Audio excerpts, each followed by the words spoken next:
ito nga po yung usap-usapan ngayon dito sa social media, especially sa Reels, sa Facebook.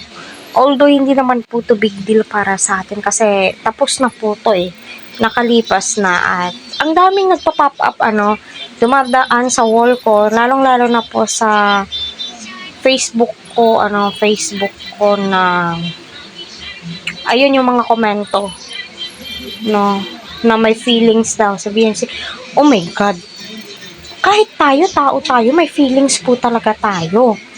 At sabi nga po nila, ini-insist ng iba na nagseselos nga po daw si Beyonce. Sabi nga po ni Eds, malawak po yung pag-iisip ni Beyonce. Iniisip niya na beneficiary ni Edo itong si Arjen. Syempre, nakakaunawa po si Beyonce kasi mas nangangailangan ng tulong yung isa. So, may punto naman po. Pero, yung sinasabing nagsiselos, para sa akin, dapat nga ba? Para sa akin, yes. Dapat din pong magselos kasi babae po yan sila No, kahit nga ako, may mister ako, nagsiselos din po ako May times din. Or, hindi naman, sabihin natin lagi-lagi asawa ko na kasal na nga kami. Nagsiselos ako. Yan pa kayang kabago-bago pa. Yes, may feelings po. Nasasaktan din po.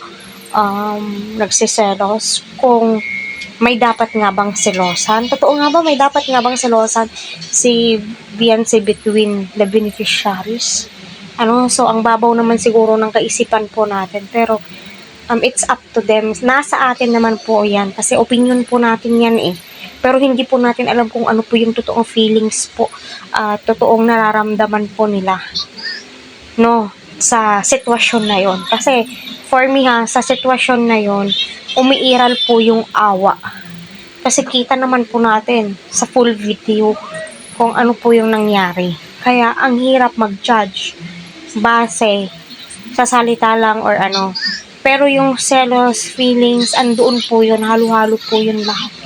Bilang isang babae, may God, ako rin nakakaramdam din po ako ng ganon. Bato na lang po yung puso mo kung hindi mo yan nararamdaman, di ba?